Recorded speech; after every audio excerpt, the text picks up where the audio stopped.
Ever feel like when it comes to money, there's this whole secret set of rules, something they just don't teach you in school? Yeah, it's a common feeling like some people are playing with an unfair advantage. Right. And Robert Kiyosaki's book, Unfair Advantage, that's exactly what he dives into. He's really arguing that financial education, really understanding how money works, is key. It's not just about knowing about money, it's about that deeper understanding. And he uses his own life as an example, comparing his own dad, who was educated but struggled financially, with his rich dad, who never finished high school but really knew how to build wealth. That's such a fascinating contrast, like two totally different perspectives on money. Exactly, and it gets even more interesting. The rich dad actually taught Kiyosaki about cash flow by playing Monopoly. Wait, Monopoly, the board game. Yeah, Seriously? seriously. It shows how you build wealth through assets, things that generate income, like those properties you buy in the game. It's not about hoarding cash, it's about making your money work for you. Okay, that makes sense. But then Kiyosaki goes on to challenge a lot of common beliefs about money, things he calls oxymorons. What are those exactly? So he lists five: job security, saving money, safe investments, this idea of a fair share, and being debt-free. All things that sound pretty logical, right? Yeah, pretty much what we're all taught growing up. Right, but Kiyosaki says these are actually risky, especially in today's world. So, like, the things we think are responsible could be holding us back. Exactly. Take job security, for example. Relying on one employer, especially these days, it's risky. Companies downsize, technology changes. Look what happened to some of those California pension funds in 2008. It's true, even those weren't as secure as people thought. Things change. Exactly. The ground is always shifting. And what about saving money? Isn't that always a good thing? Well, yeah, you'd think so. Well, Kiyosaki argues that just saving can actually make you lose money over time. Inflation eats away at your savings, things get more expensive, and your money just doesn't go as far. It's like running on a treadmill, working hard but not getting anywhere. Exactly. So if these old school ideas aren't the answer, what does Kiyosaki suggest we do? He's all about building a cash flow pipeline, generating income from assets, not just relying on a job. Okay, that makes sense, but how do you actually do that? Well, this is where debt comes in. Debt? Wait a minute, isn't that supposed to be the bad guy in all of this? It depends. Kiyosaki talks about good debt versus bad debt.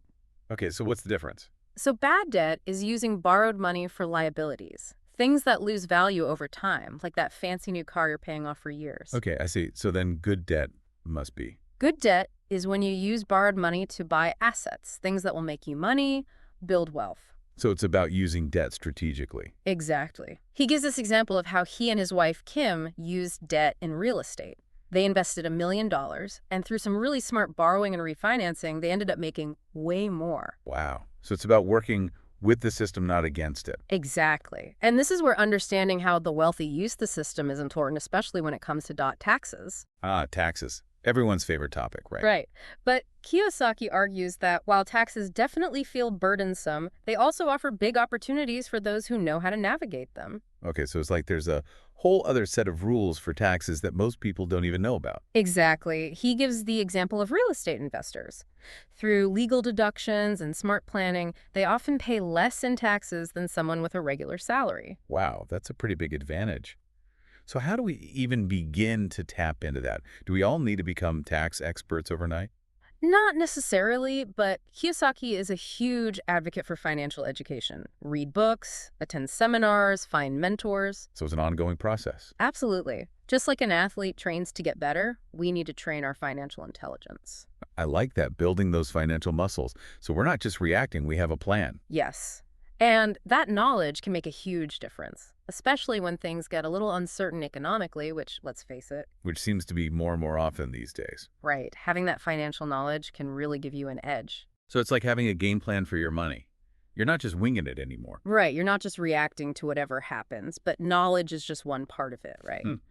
Kiyosaki also talks about building a dream team. Okay, so what does he mean by that? A dream team for your finances. It's about surrounding yourself with experts, accountants, lawyers, mentors, people who can give you really specialized advice. Gotcha. So like your own personal financial brain trust. You don't need to know everything, but you need to know who to ask. Exactly. Think about a sports team. You need different players with different strengths to win the championship. And Kiyosaki really stresses finding good mentors, people who can offer insights you might not have even considered. Right, like his rich dad did for him. Exactly. Mm. He says having those mentors, it can be a game changer. And it's not just about getting advice, it's about learning from their experience, good and bad. Because even the best investors, they don't get it right every time, do they? Not at all. In fact, Kiyosaki even shares some of his own early investing mistakes in the book. Oh, really? Yeah. That's kind of refreshing to hear, actually. Right. He's being honest. It makes the whole thing a lot less intimidating. It does. But finding mentors you can trust, that seems tricky. Where do you even start? I think it starts with being open to learning and connecting with others, especially people who are already successful in those areas you want to grow in. Attend workshops, join groups, network. So actively putting yourself out there. Yes, and don't be afraid to ask questions. Most successful people, they're happy to share their knowledge if someone is genuinely interested. It's true. People like to talk about what they know. That's a good reminder. But it's not just advisors, right? Kiyosaki talks about the importance of partnering with the right people for investments, business ventures. Yeah, partnership is a big theme in the book. He talks about aligning yourself with people who share your goals, your values, people who can support you, challenge you. Yeah, like he and Kim, they were quite the financial power couple. Right, building their success together. And it doesn't have to be a romantic relationship, by the way. It could be a business partner, a trusted friend, a group of like-minded people. So find your people, your financial tribe, people who get it. Exactly. And this actually ties into his concept of the 5 levels of investors. He uses it to kind of show the different stages of financial knowledge, starting from like deep in debt to those who've mastered the game. Okay, break those levels down for me. Where do most people fall? He says most of us are stuck at levels 1 or 2. Level 1 is those struggling with debt, living paycheck to paycheck. Level 2 are the savers, putting money aside, but not really making it work for them. A lot of people listening are probably nodding their heads right now. It's easy to feel stuck there. It is. But Kiyosaki, he wants people to move beyond those first couple levels. He wants people to become sophisticated investors, understanding things like leverage, tax advantages, diversifying. Not just the basics anymore. Right. And he's Yeah. really adamant that this kind of knowledge, it's available to everyone. He didn't grow up wealthy. He had to learn it all. And he's basically laid out that roadmap for everyone else. Yeah. Through his books, his seminars. Exactly. He's making financial education accessible. He wants people to take control of their futures. It's a powerful message, especially with all the financial uncertainty in the world right now. But he doesn't stop at personal success, does he? He talks about using that financial knowledge to actually make a difference. Yes. You're talking about his idea that true capitalism, it thrives on generosity, on solving problems. Right. It's not just about how much money you can make. Yeah. He really believes that financial education, it's not just about making yourself rich, it's about giving back. So it's about making the pie bigger for everyone, not just grabbing a bigger slice for yourself. That's it. That really resonated with me. It's not just about accumulating, it's about using your success to make a difference, to create opportunities. Maybe invest in solutions to some of these challenges we're facing. So taking that unfair advantage, that knowledge, and paying it forward. Exactly, because real wealth, it's not just about dollars and cents, right? It's about the positive impact you have. That's a powerful message.